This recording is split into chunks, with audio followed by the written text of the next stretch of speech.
Hey guys, taking channel में आपका एक बार फिर से स्वागत है। तो आज हम बात कर रहे हैं पीएफ के बारे में। अगर किसी ने भाई अपनी सारी नौकरी छोड़ दी है और वो अपना सारा पीएफ निकलवाना चाहता है तो वो कैसे निकाले। तो कई अपने मतलब कस्टमर ऐसे आते हैं जिसने क्या कहते हैं एक से ज़्यादा कंपनी में काम किया होता है, जैसे 2-4 कंपनी में काम करके उन्होंने बिल्कुल मतलब सारी नौकरी छोड़ दी है। तो वो पीएफ कैसे निकाले। वो पीएफ निकाल सकते हैं एक तरह से कि भाई पहले तो सारे में क्या है एग्जिट डेट डालनी पड़ती है। पहले सारी नौकरी की छोड़ने की डेट डालो और वो भी देख के डालनी पड़ती है, मतलब कि कोई मतलब ऊपर नीचे डेट ना हो, कोई मिक्स ना हो, कोई कोलैप्स ना करे डेट आपस में। क्यों, अगर ऐसा कुछ होता है मतलब कि जैसे आपने छोड़ दी भाई 5 तारीख को नौकरी छोड़ दी और आपने जो अगली नौकरी करी है वो आपने मतलब 1 तारीख को कर ली, तो ये दिक्कत हो जाती है। तो हमेशा जब भी आप एग्जिट डेट डालो, खुद से भी डाल सकते हो पीएफ में जाके, तो चेक कर लो कि भाई सारी डेट बढ़िया तरह साफ सुथरे ढंग से आपने एग्जिट कर दिया। जैसे ही आप सारी एग्जिट डेट डाल दोगे उसके बाद फिर आपको करना है पीएफ इकट्ठा सारा।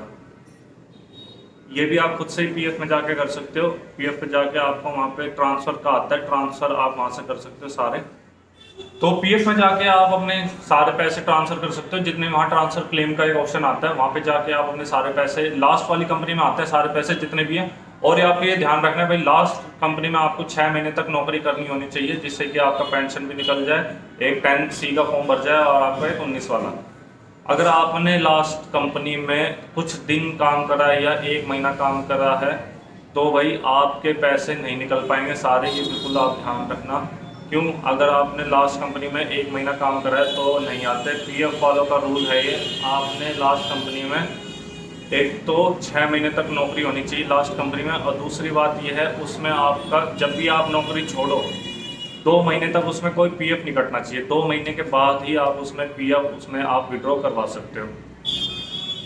तो ये मैंने आपको बता दिया कि भाई आपको कैसे पीएफ निकालना है। उसमें क्या है इकट्ठे करने का मैं बता देता हूँ। आप जैसे ही आप वहाँ पे जाओगे पीएफ ट्रांसफ़र में, तो आपको लास्ट वाली कंपनी को छोड़ के सारे आपको सिलेक्ट करने हैं। ओटीपी जाएगा, ओटीपी आपको डालना है। और तो जो पीएफ जो आपका है वो मतलब कम से कम आई थिंक 15-20 दिन लग जाते हैं इकट्ठा होने में। वो डिपेंड करता है आपकी कंपनी पे और फील्ड ऑफिस कितनी जल्दी जो कर दे पीएफ ऑफिस उसको अप्रूव। सबसे पहले जो ट्रांसफ़र के लिए जो रिक्वेस्ट जाती है वो लास्ट कंपनी में जाती है, वहाँ से वो अप्रूवल होता है। उसके बाद फिर फील्ड ऑफिस जो पीएफ ऑफिस है वो अप्रूवल करता है। उसके बाद सारे पैसे जो आपके हैं वो लास्ट वाली कंपनी में इकट्ठे हो जाते हैं। सारी जो लास्ट वाली जो कंपनी है सारे पीएफ पैसे इकट्ठे हो जाते हैं। फिर उसमें आपको देखना पड़ता है भाई कितने पैसे हैं। अगर आपके 50,000 से ज़्यादा पैसे हैं तो इसमें आपको फॉर्म 15G भरना पड़ता है। वो इसलिए भरना पड़ता है 15G भाई कि अगर आप उसको नहीं भरोगे, 50,000 से ज़्यादा आपके पैसे हैं और आपने 15G फॉर्म नहीं भरा है, तो आपका 30% या 25% आपका जो है उसमें TDS कट के फिर आपके अकाउंट में आएगा। जैसे आपके भाई 1 लाख रुपये अकाउंट में, तो उसमें 25 से 30 हज़ार रुपये आपके कट जाएंगे। फिर वो लंबा प्रोसेस होता है, आपको ITR फाइल करनी पड़ेगी, फिर उसमें फिर वो बाद में रिफंड आएंगे। तो इससे अच्छा ये है आप पहले अपना बैलेंस चेक करो भाई आपका मेन बैलेंस में कितना। आपका वो जो TDS जो आपको जो 15G फॉर्म भरना है और 50,000 देखने हैं किसमें ज़्यादा है, वो मेन बैलेंस है, उसमें पेंशन इंक्लूड नहीं होती है। तो मेन बैलेंस में अगर 50,000 से ज़्यादा है तो 15G फॉर्म जरूर भरना। उसकी एक वीडियो मैंने डाली भी हुई है चैनल पे, आप वहाँ जाके देख सकते हो कि 15G फॉर्म कैसे भरना है। और अभी तक आपने चैनल को सब्सक्राइब नहीं किया प्लीज़ सब्सक्राइब कर लेना, क्योंकि ऐसी वीडियोस बहुत सारी आती रहती है डेली साइबर कैफे से रिलेटेड, प्रिंटिंग से रिलेटेड। तो जैसे ही आप 15G इसमें अपलोड कर दोगे उसके बाद आपको 19 का फॉर्म भरना है सबसे पहले।